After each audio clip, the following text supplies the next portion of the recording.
Bonjour à tous, c'est Asma d'Objectif TOEIC B2. Je suis ravie de vous retrouver pour le 19e jour de mon défi 30 jours. Alors pour rappel, je me suis fixé comme défi de réaliser une vidéo par jour pendant 30 jours. Dans chacune de ces vidéos, je vous donne un conseil concret à mettre en application pour mieux réviser le TOEIC et ainsi obtenir le meilleur score possible au final. Alors hier, je vous avais donné comme conseil de pratiquer au maximum l'écoute active.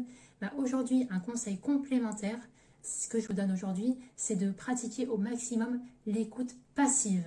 Alors c'est quoi l'écoute passive?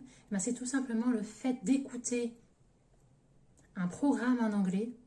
Donc ça peut être un podcast, des infos en continu, même de la musique avec des paroles. Vous n'êtes pas obligé de tout comprendre ce qui se dit, mais le simple fait d'être immergé va vraiment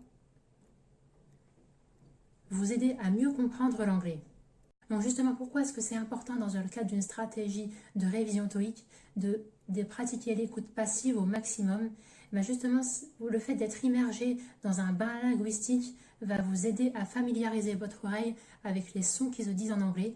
Et ça, c'est particulièrement utile pour les parties de la partie listening, en particulier les parties 1 et 2, où ce sont des exercices exclusivement de compréhension orale. Vous devez compter que sur votre faculté à comprendre l'anglais pour pouvoir répondre au mieux aux questions. Par ailleurs, pour les parties 3 et 4 également, c'est des parties de compréhension orale. Vous avez juste les questions comme support, mais en aucun cas, les textes sont retranscrits. Alors concrètement, comment mettre en pratique de façon optimale l'écoute passive? N'attendez pas une seule seconde, n'attendez pas d'avoir du temps libre. Vous pouvez vous y mettre pendant que vous faites une activité en simultané. C'est typiquement tous les temps masqués. C'est du temps qui est de toute façon perdu et que vous pouvez rentabiliser en écoutant des podcasts en anglais ou les infos en continu. Alors je tiens à préciser que l'écoute passive ne se substitue pas à l'écoute active. C'est deux méthodes vraiment complémentaires. J'en avais déjà fait une vidéo par rapport à un conseil que je vous donnais pour la partie listening. C'est vraiment deux méthodes d'apprentissage complémentaires. Ne faites pas de procrastination intelligente. Ne consacrez pas tout votre temps à l'écoute passive ou à regarder Netflix en faisant de l'écoute active. C'est vraiment ces deux méthodes que vous devez utiliser au quotidien. Et justement, sur le long terme, ça va vraiment vous aider à booster votre compréhension orale.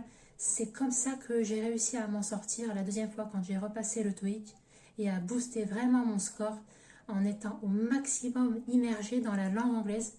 Et c'est ce que je vous invite vraiment à faire.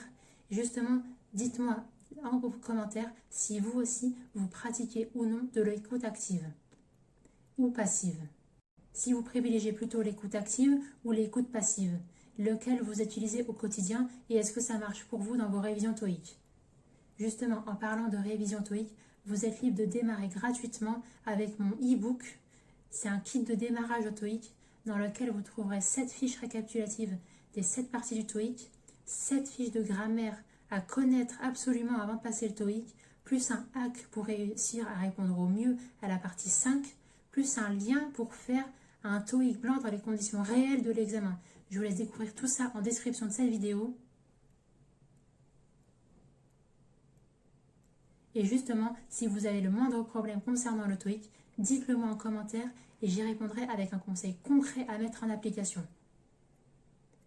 On se retrouve demain pour un autre conseil pour mieux réviser le TOEIC. Je vous dis très bon courage dans vos révisions et à très vite. Au revoir.